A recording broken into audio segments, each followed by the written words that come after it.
O que leva um cirurgião de coluna a optar por uma cirurgia mais simples de descompressão, isoladamente na região lombar, ou então associar fusão, artrodese, colocação de implantes e enxerto ósseo?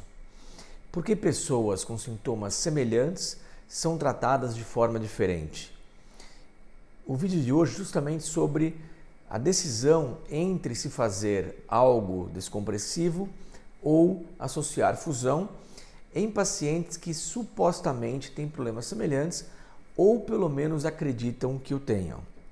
Sou o Dr. Alberto Gottfried, médico ortopedista, especialista em cirurgia de coluna.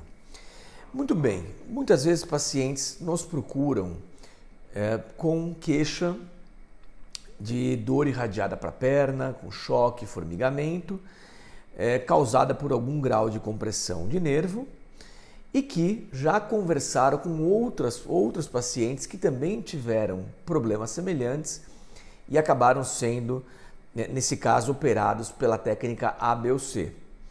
E como os sintomas são semelhantes, cria-se uma expectativa de que os tratamentos também vão ser semelhantes entre um paciente e outro.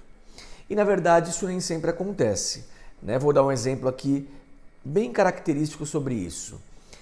Um indivíduo teve uma hérnia de disco, pura e simples, foi operado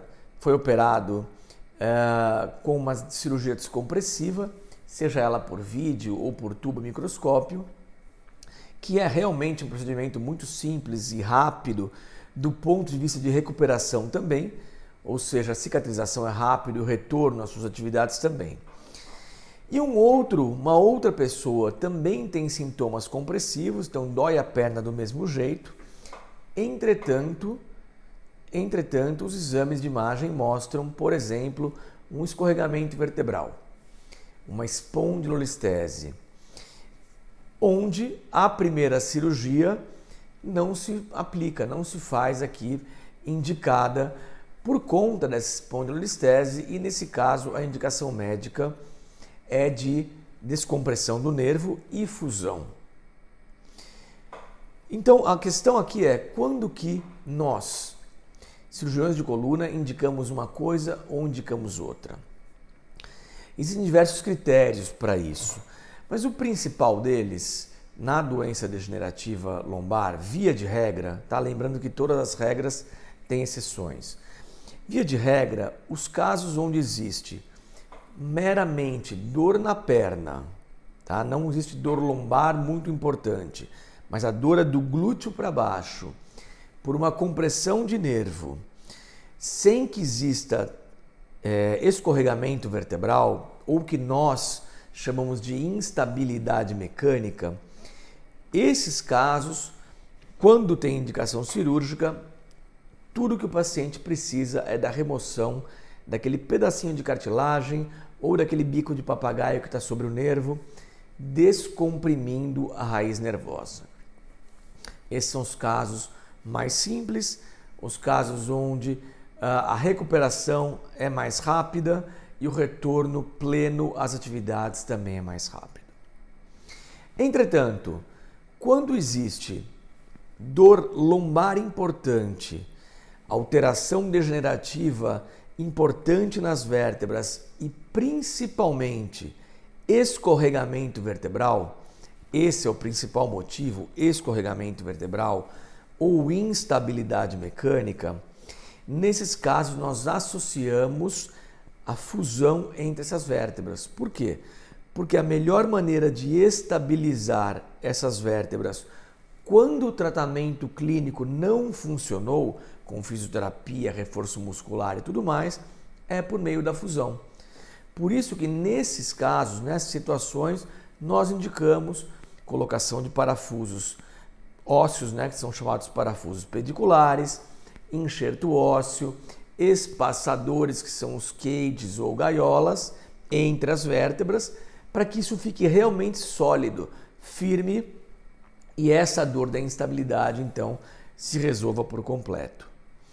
Muito bem. Posto isso, existem diversas técnicas, tanto para descompressão quanto para artrodese. e a escolha dessas técnicas é feita baseado em alguns parâmetros. O primeiro deles é a preferência do seu cirurgião. Então tem os cirurgiões que preferem descomprimir aberto, por exemplo, tem cirurgião que prefere descomprimir por dentro de tubinhos, tem cirurgião que prefere descomprimir por endoscopia. Todas essas maneiras de descompressão são válidas e são respaldadas na literatura. Já a artrodese, idem. Talvez para a artrodese existam até mais opções de técnicas cirúrgicas. Então elas também levam em consideração a preferência do cirurgião, mas aqui levam outros parâmetros também. Um deles é o nível a ser artrodesado. Então a gente conta as vértebras lombares por L1 até S1, na verdade até o sacro. Então L1, L2, L3, L4, L5, S1. Dependendo de qual L que a gente vai trabalhar, a gente tem mais ou menos possibilidades cirúrgicas, né? Por exemplo, L5S1, que é lá embaixo, o último nível, é muito bem abordado por via anterior, certo? Os níveis de cima, por via lateral. Todos eles podem ser por via posterior também.